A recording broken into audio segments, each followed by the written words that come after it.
Woohoo! Yeah, here we are. Wow. Hey, Made it. Facebook and YouTube world, we're Yes, back hello. and we're live We in are person. live. Jason, how are Yeah, you?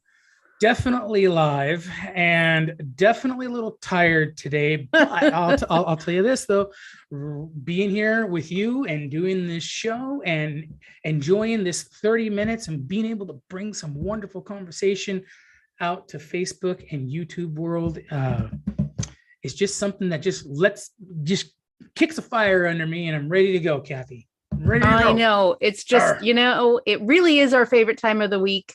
it really is. And sometimes we pre-record these and it's still this time slot is my favorite during the Yeah, week. yeah, definitely. I tell you, there's so many things that happen to get these shows going, right? I mean, we have button pushing, we have mouse Mhm. swiping, and sometimes a little yelling, at the computer screen, and Hopefully off lighting. camera and when we're not Yeah, recording. exactly. Yes, we got wonderful lighting. One of these days, we're going to do a complete behind the scenes. And someone asked me today, how much work goes into producing, like you just mentioned, producing, the new format that we are doing. It seems we're kind of trying to make sure we do one live show, kind of original, the way that we started, once a, Mhm. well, I don't know what it is, once a About month. And once a month nowadays, is what we yeah, try. Yeah. yeah, what we try. And but there's a lot that goes on to get the to avoid all those gremlins and stuff. But regardless though, even all that stuff that's frustrating and sometimes takes time and stuff, it's still, I can't believe I get a chance to do this, and as part of my job. So that is a really cool thing. Really cool thing. But hey, Kathy, before we move on though, I'd like to give a shout out. I have a little daughter of mine, just turned 15 Uh-oh. today. So happy birthday, Faith. Oh. I love you lots. Your dad's proud of you, and I'm sure you're watching this right now with all your friends. And Wait, isn't she supposed to be in school? oh, she is. So if she was technically watching this at this time, she probably wouldn't Uh-huh. be going Uh-huh. going against the rules. But there it is. Well, Happy hopefully birthday, she's Faith. watching it after the fact and she didn't I hope break any so. rules to be able to watch dear old dad embarrass her right here on Facebook and YouTube Yes, world. exactly. When you're 15, just remember, Yes, dad doesn't have much time left to do this embarrassing part. You'll be that's over it right. pretty soon. Yes. So yeah, he's got to get it in while he can. Hey, Kathy. So one thing that my daughter's really good at is technology. And Mhm. we have the topic of our conversation today is going to be, really the technology that we see, that we take for granted each and every single day, and how it actually moves us.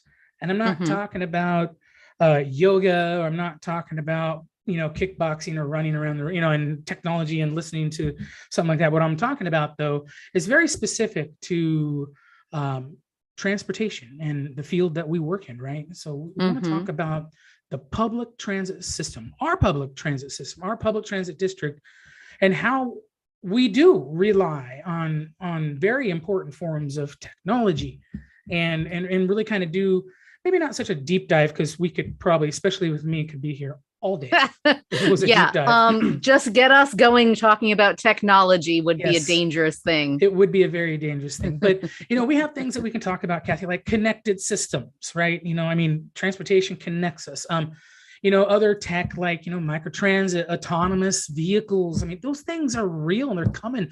Battery electric technology, and I think chief among them, I communications, how we all put it together. So I think we've got a really good show today, and I really hope people out there that are watching and listening to us are ready to kind of imagine things or Mhm. acknowledge. First of all, you got to acknowledge that technology plays a huge part in what we're doing today.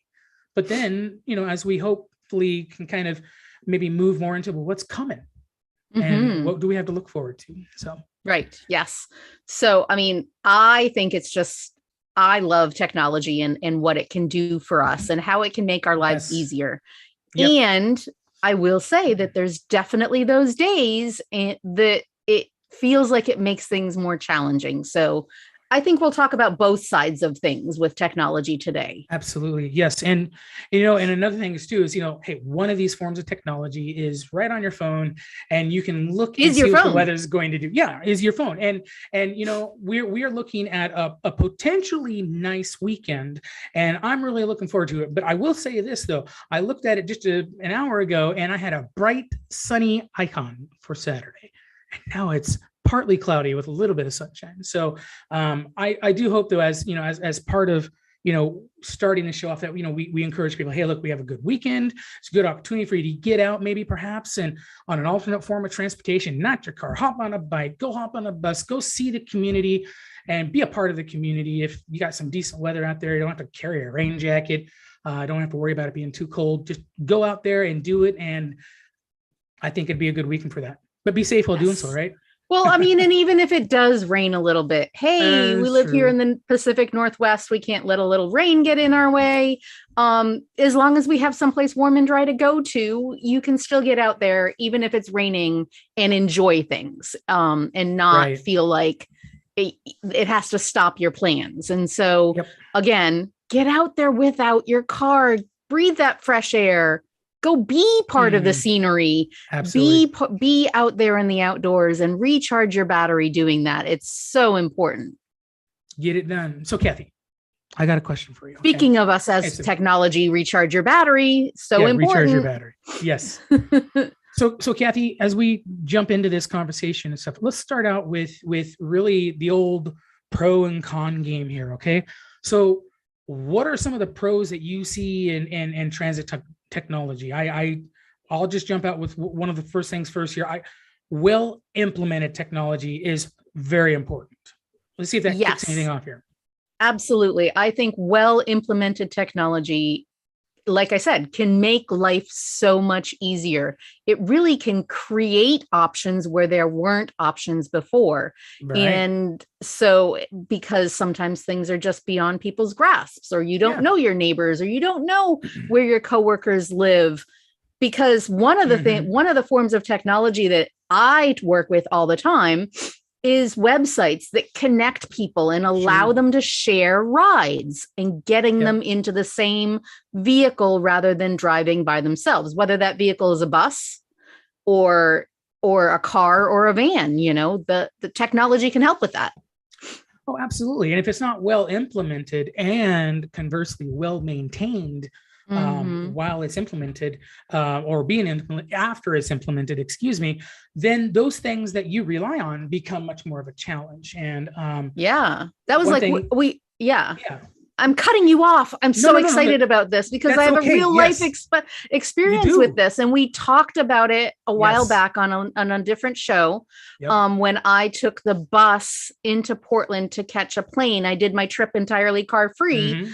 And I was using the TriMet app for my phone for the first time. And I went to go scan my ticket.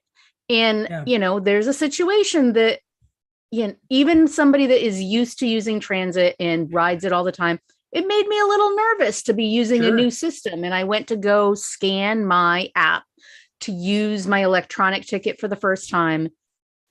And it turns out the machine that I was trying to scan it to was broken. Oh. But there was no way for me to know ahead of time. And there was no real indication as to whether it was really broken or whether it was operator error. And so I'm glad I didn't let that discourage me from riding the Max or using TriMet going forward, but it could for somebody. And Kathy, you really hit on a lot of things there when you there's a whole lot we can unpack there. And specifically, it really comes right down to just accessible. And it comes down to whether or not that experience that you had there was an experience that would encourage you to use transit in the future. And I mean, let's be honest, if it was a different individual, perhaps maybe one that was even maybe a little more nervous or had some pre-existing bias thoughts about it, and then all of a sudden those biases come true in that moment, I don't know if that person is going to consider doing that same thing down the road. So I don't think a a system that is not maintained very well, that has a bunch of errors, and let's just call them gremlins, right? Got a lot of gremlins there, and they're causing problems, and then you come up there and you can't use it. That, to me, that's not accessible. So well implemented, right? And then that could create that one barrier for somebody that is the final straw. That they're like, nope, that one I can't overcome. Yeah, I'm out. I mean, it should be easier.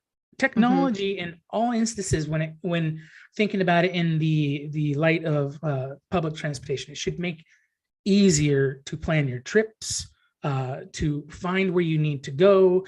Basically, it should be easier to get you from point A to point B than it was without a particular technology. But conversely, we've already talked maybe a little bit about some of these cons, but when, transportation technology still has, as much as we're going to be talking about some of these really cool things here in just a second, we still have to recognize that technology all the time. See, technology will never stop either improving or evolving. It's always going to be the next thing, and it will always be, there will always be challenges with that. So we always have to understand that no matter how good we think our technology is, there are always limitations, and it's important for people when they are learning how to use this system, and learning how to use all of the transportation technology web, I guess you can say, the web of technology.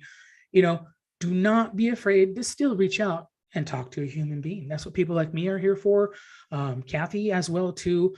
We are still here for you to help make sense of it all.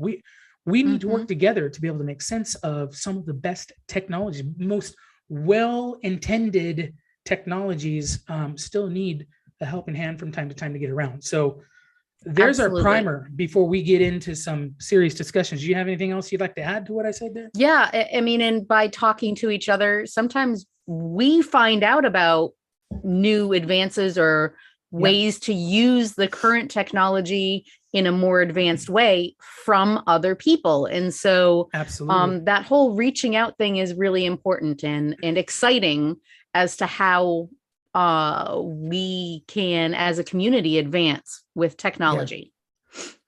So Kathy, getting into this, I don't want this to be just like we just go down a list, blah, blah, blah. So if we end up just talking about never is with us, Jason. It never is. Right. That's a good point. But I thought, let's go down, let's talk about some things really quick and, really discuss what we think about it, basically, just get our opinions. I'm just going to go ahead and start off with something that's near and dear to me.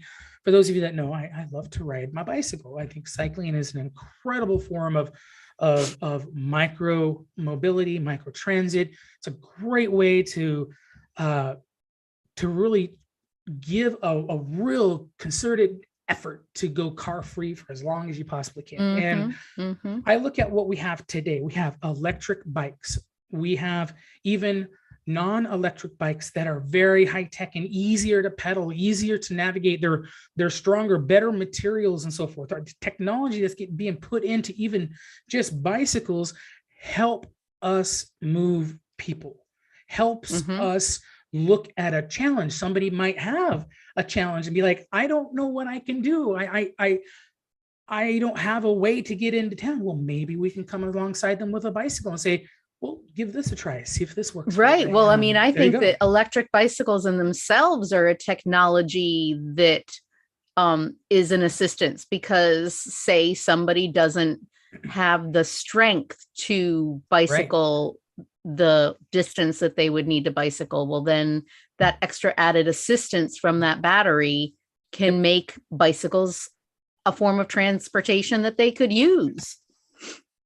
I'm really glad you said that, because that's how I got into electric bikes in the first place. I need to always be losing some weight from time to time. But I can tell you for sure, I knew that where I lived at, and I wanted to start commuting, but I knew that I wasn't going to be able to make it the 10 miles, up several hills on a regular bicycle. I just knew that. Okay. I mean, it didn't take rocket science to figure that out. So in comes an electric bike, and now I can get many more miles, double, triple that, and still get a great exercise, but know that I can get myself to work, know that I can get myself around outside of work as well too, and not kind of be stunted by at that time, maybe a physical limitation such as my weight or my knees maybe killing me a little bit. So the e-bike has definitely gotten me out moving a whole lot more. I know that it has gotten a lot of other people out moving when they probably wouldn't have. And I'll tell you what, it has definitely been a major, major boon for commuters. I just to the conference I was recently at, we talked about how commuting via e-bike has helped raise the overall commuting via two wheels up quite a bit just because of it being an e-bike. I mean, who wants to show up to work all sweaty, right, Kathy? Well, that's the thing that I was going to say is that even if you could do the bike under your, ride a bike under your own power, it's not always the ideal option if you're on your way to work. Yep. And so that E part of it makes it so that you could actually take that trip and not, do the extreme exercise part right before you walk into your workplace. Because not all facilities have a place or a way for you to take a shower or change or do any of those things once you arrive on the work site. And so having an e-bike available can make that possible. Hey, before we move into the next example, e-bikers out there, love y'all. Regular cyclists out there, love y'all too, but please be safe, be seen, wear high-vis clothing, okay? It's important. Make sure you got those lights on your bikes. Yes, lights on your bike. So, hey, Kathy, another thing, I love electric vehicles. I love autonomous technology. Those two things are emerging technologies. We know that we can look around most places now and see an electric car. That's not, extravagant in its own right. But I tell you, at some point in time, we're going to be viewing autonomous vehicles such as buses. I'm not talking about cars here. I'm talking about mass transit. And especially in bigger cities, that is coming and it's going to be here. And as a matter of fact, I saw a bus at the conference I was just recently at, where they had a bus that was capable of doing autonomous driving. They had all of the hardware installed in the bus to be able to do that when it became safer to do so. There's still a few years away before you'll see autonomous driving out there in the mass transit area. But I don't know about you. I'm actually kind of excited to see that technology come around. I don't know, Jason. It actually, I think it's closer and more, right around the corner, maybe not for the big buses so much because those, take all of the technology package might take a little bit longer. True. But micro transit, it's already being tested on the streets in several cities in the US where there's like these little, autonomous pods basically that will pull up in front of where you are and get you to a bigger bus stop. And so, or your work site, if you live in an urban area. And I think that is just so exciting because, you pop in on your app and you say, okay, I need to be at this site at this time. And then this, bubble vehicle, in my mind, space age vehicle shows up at your door. That's an electric vehicle. It shows up, the door opens, you get in and you carry on, either drinking your coffee, having your breakfast, talking to your family on the phone. And then you get to where your work site is and you haven't had to focus on the drive at all. No, you can focus on either just looking out and seeing the scenery, which I like to do, or you can sit down and maybe get a few extra minutes of work. It's whatever you want to do. The point is, but I'll tell you, in Heathrow, in London, the airport there, it's a large international airport, and they've been piloting. I think they're even out of the pilot phase, but they have those very things that you're discussing. And originally they had them in stalls, so they had special lanes that were kind of built in so that they couldn't go off. But now they've taken and gotten rid of those. And, I think they're doing a great job with it. And I think it's that program that a lot of people are going to be looking at and saying, well, Heathrow is like a big city, right? So you never know. I think when it does come around, you're right. It may very well be in that form. And it would be exciting to see that. And, everything has their speed bumps, but I know that the people who are creating these technologies and forming them and moving them forward, I mean, I'm impatient, but I'm glad they're not.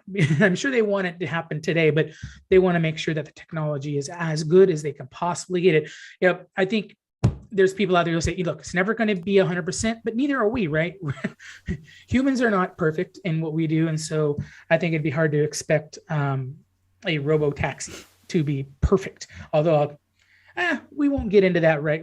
That'd be a time for another show when we talk about the differences between human driving and a robo-taxi. I can't wait for the field trip that goes along with that. Oh man, tell me about it. Yeah, we got Heathrow. I mean, I think that sounds like a great field trip. Heathrow. Let's do it tomorrow. Book it. Let's go. We'll go to Heathrow and we'll study those autonomous shuttles there, and then we'll hop on a flight, or we'll hop on a train and go to the Netherlands and watch how all the bicycles get around. That's the perfect trip, Kathy. And then from there, we'll go to Bremen, Germany, where they have really done a fantastic job with their mobility hubs. Ooh. So where there's shared cars and shared vans and trucks and bikes and all in the same spot. You're speaking my language, Kathy. I know. But I've got the trip all planned. You have done the perfect segue because you're speaking my language. I'm understanding you and I'm reading you loud and clear. And as a matter of fact, that is a very important part to transit. And one of the next forms of technology is the one that we never see.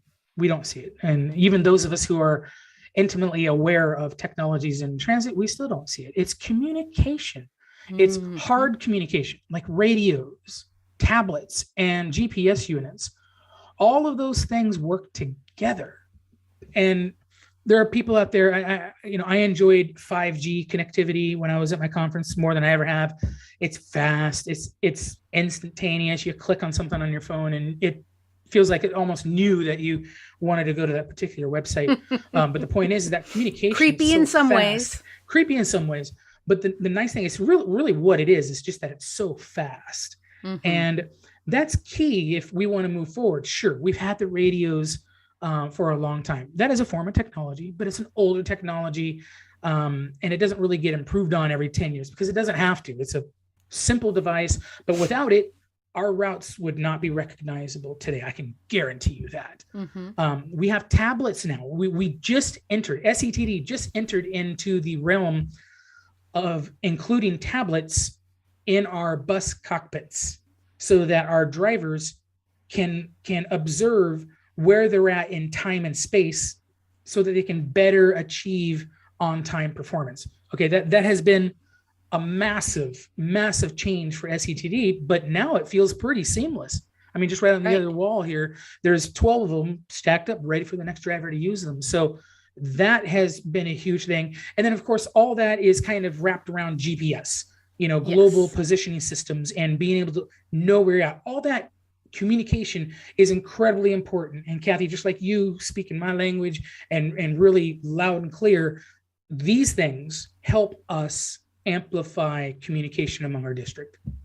Absolutely. And I would say, the key there is, like like what you're saying there with the tablets is the tablets help the drivers know where they are in time and space in relation to the schedule, right, which is what connects the passengers to those buses and drivers and makes it all important and mesh together and make it all work.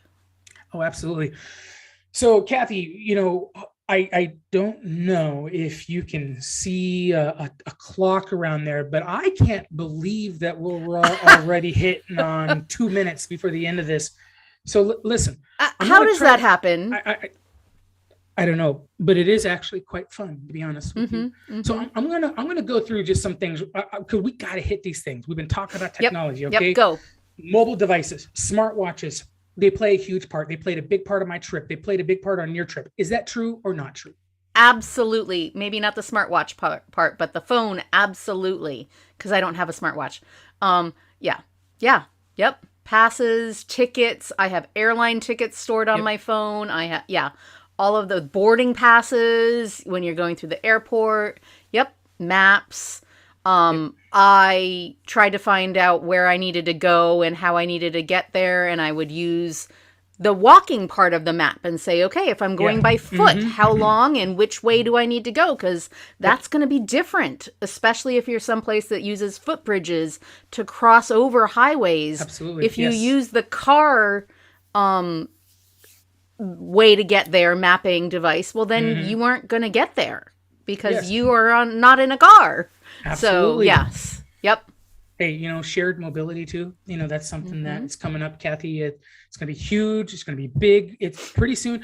All the pieces are out there. Okay. Like share scooters, share bikes, even a share wheelchair thing. I saw that. I saw an example of that. And then micro cars, those small little bubble cars you were talking about. Yeah. All of our beach communities have shared beach wheelchairs, and so that makes the beach accessible for people that can't do it on foot. Absolutely. And so all of those things are super important to opening up the world to everybody.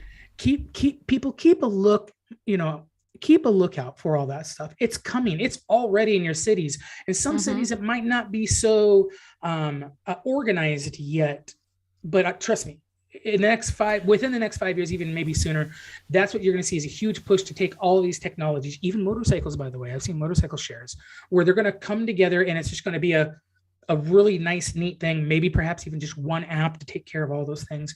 But how about trip planning software, Kathy? That's another thing that we don't talk about a whole lot, but it's nice to know that you can go to our website. You can go to our website via the phone, even on a smartphone, and you can plan a trip, right? Absolutely. Yeah. Important. It's important to be able to just put that in there and it'll tell you walking distance. It'll tell you which buses and where the stops are and which routes. And if you use apps like Waze, sometimes there's things there that you don't even realize that are there. And so you mentioned technology that's already in existence, and there's a carpool side of Waze. How many people out here have ever used that side? And then the website that I bring up all the time, Get There Oregon. Get There Oregon, yes. .org. Go there because there's all kinds of stuff built into that can help you get to where you need to go without driving in a car by yourself. Absolutely. So and then Kathy, you get reports to measure your savings. Which is really cool. And I'm telling you, I'm excited to see what this year is going to look like for me. I think it's going to be the best year I've seen in a while. Okay, moving on. We're gonna get out of this part here, and we're gonna go to do our best to kind of show you, everyone out there, Transportation Talk friends, kind of show you some of this technology. And I'm gonna do my best here. Okay. All right, Kathy, all right. What is this? Rapid fire. What is this, Kathy? Smartphone. Right? We already talked about that. We think it's a very, very popular, powerful tool for you out there navigating. Okay. Hey. One other thing. Okay, this might not be a best example, but this is a camera. Okay. Wow. Yep. Okay. Now, all right. Well, no, if you're commuting, you don't use a camera, but cameras are huge. They're on the buses and they help identify problem areas on buses. If there's a mechanical problem on a bus, cameras can help, check that out. It's a huge security thing as well, too. So cameras are a big part of transit. They're going to be around for a long, long time. One other thing, Kathy, very important part as a cyclist, having an electrically powered. I know there's going to be Jason. That looks like a lock. It looks like it actually does look like a lock, but it is not. It is something where you would plug into your bicycle pump, and then you press a button, and oh my gosh, it's too loud. Oh, check that out. Yeah. Now, I know I'm going to get a lot of flack. A lot of people, no, let's just have the small little hand pump. Okay, guy, we don't need that. I don't know about you, but this is faster. It's not heavy at all. This is not heavy at all. Put this on your bicycle. Yeah, I would say, if I'm riding out in this area, especially with the inclement weather that we experience, I want my tire to be pumped back up again as fast as possible if I run into an issue. And so, yes. So this really helps. And it also doubles as a phone charger as well, too. Awesome. If you look back here, Kathy, what do you see? You see things that we always talk about, right? Retro-reflective high-vis gear.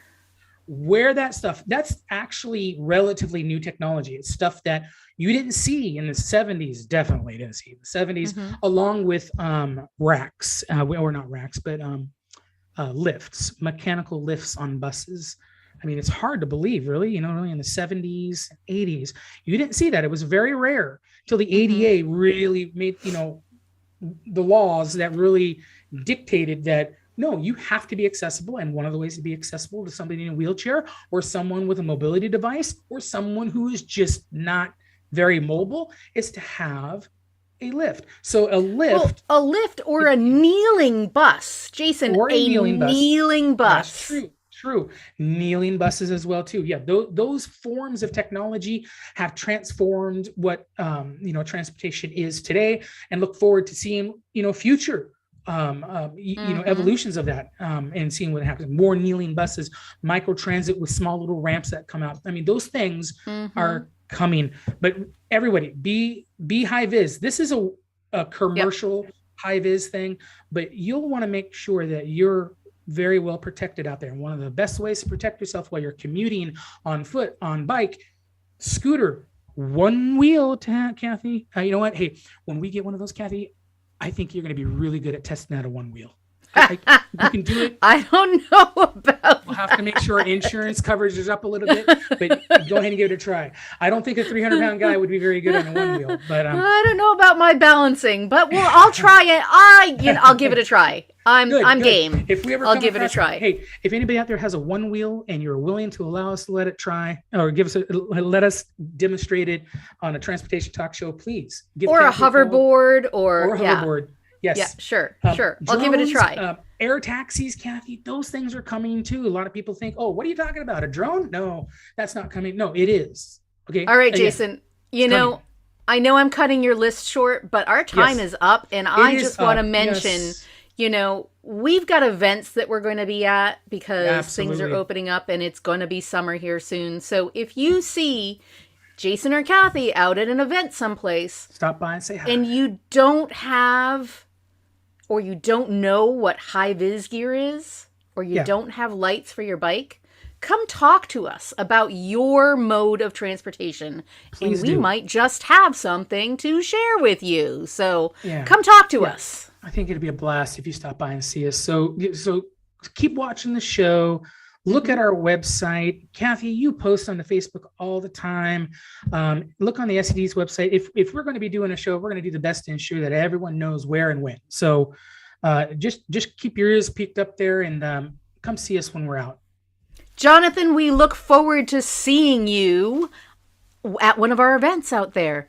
Jason, we just had somebody post on our Facebook saying that hello to you and that they will come and see us. And so we're looking forward to that. Look for us. We might be at a larger event or a farmer's market. You never know where we will pop up. So come and see us. Come see us and be ready to talk about transit. Kathy, I'm telling you, here we are. We're done. We're done with the show. Gone over time again. I can't believe it's gone so fast. It's unbelievable. Have a great weekend, please. Get some things out there. Get outside, people, if you want to. If you can, please do it. Be safe while doing so, though. Yes. Be safe. Be seen. We'll see you here next week for another Transportation Talk with Kathy and Jason. Have a good weekend. Everybody. All right.